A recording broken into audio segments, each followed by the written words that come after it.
তো এখন বাজে সকাল ৯টা আর আমি এখানে বসিয়ে দিয়েছি ডিম সেদ্ধ আর ম্যাগি।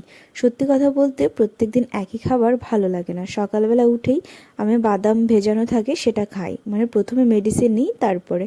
তো যাই হোক, প্রথমে আমার ম্যাগি খুব একটা ভালো লাগতো না। ওই যে প্রথমেই বলেছি তোমাদের, এখন আমার সব যেগুলো ভালো লাগতো না সেই জিনিসগুলোই ভালো লাগে, মানে উল্টো হয়ে গেছে।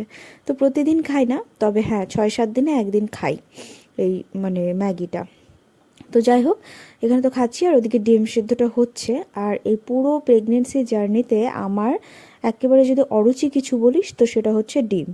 ডিম সেদ্ধতে আমার একদম সবচেয়ে বেশি অরুচি এখন। তবে হ্যাঁ, আগে খেতাম, এখন একদমই খেতে পারি না, মানে তার ওই গন্ধটা আমি সহ্য করতে পারি না। কিন্তু আমাকে ডক্টর বারবার করে বলেছে, যেহেতু আমার শরীরে রক্তের পরিমাণ অনেক কম, তো আমাকে ডিম সেদ্ধটা কম্পালসারি খেতে বলেছে, কিন্তু আমি খেতেই পারি না। তো ভাবি 15 দিন বা 1 মাস পর একটা ট্রাই করে দেখি, যে এখন যদি গন্ধটা না লাগে। বাট তারপরে ঘুরে ফিরে আবার সেটাই হয়। এত একটা বিকট গন্ধ যেটা আমি কোনোভাবেই সহ্য করতে পারি না। তো যাই হোক, এখন থেকে আমি আমার মিনি ব্লগটা শুরু করলাম। তোমাদের সবাইকে আমার মিনি ব্লগে অনেক অনেক স্বাগত।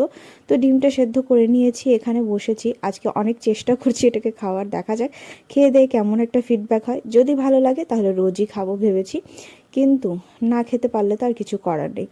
তো যাই হোক, এদিকে মা কিন্তু ভাত বসিয়ে দিয়েছে, আজকে মাই রান্না করছে। তো এখন যেহেতু 9টা বাজে, বাবা একটা সময় চলে আসে ডিউটি থেকে, তো আমাদের রান্নাটা আগে ভাগেই হয়েই যায়। মানে বাবা আসার পরে সবাই একসাথে বসে খাই। আর যেহেতু শীতকাল, আমি বলেছি গ্রামের পরিবেশে একটু শীতটা বেশিই লাগে, কুয়াশা থাকে যেহেতু। তো দুপুরবেলাটা আমরা সবাই মিলে বারান্দায় বসে খাবারটা খাই, তো ভালো লাগে একসাথে। মানে সারাদিনে সবাই একসাথে খাবার টাইম না হলে পরেও অন্তত দুপুরবেলাটা একসাথে বসে খাওয়া হয়। তো এদিকে রান্না বসিয়ে দিয়েছে মা। ওই যে বললাম, তেমন কিছু হবে না আজকে, সব শুকনো শুকনোই। বাঁধাকপি কেটে নিয়েছি আমি, বাঁধাকপি ঘন্ট হবে। আর আলু সেদ্ধ তরকারি আছে। আর শীতকালে না তরকারি থাকে, দেখবে আগের দিনের তরকারিও বেঁচে যায়। আর আমাদের তরকারি খুব একটা বেশি কেউ খায় না, মানে তরকারি থেকেই যায়, বেঁচে যায়। আর আমার উচ্ছে ভাজা সব থেকে বেশি ভালো লাগে।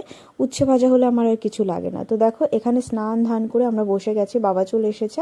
1টা 1:30 বেজে গেছে আর আমরা এখানে সবাই রোদ্রে বসে খাবার খাচ্ছি। তো এখন আজকের মতো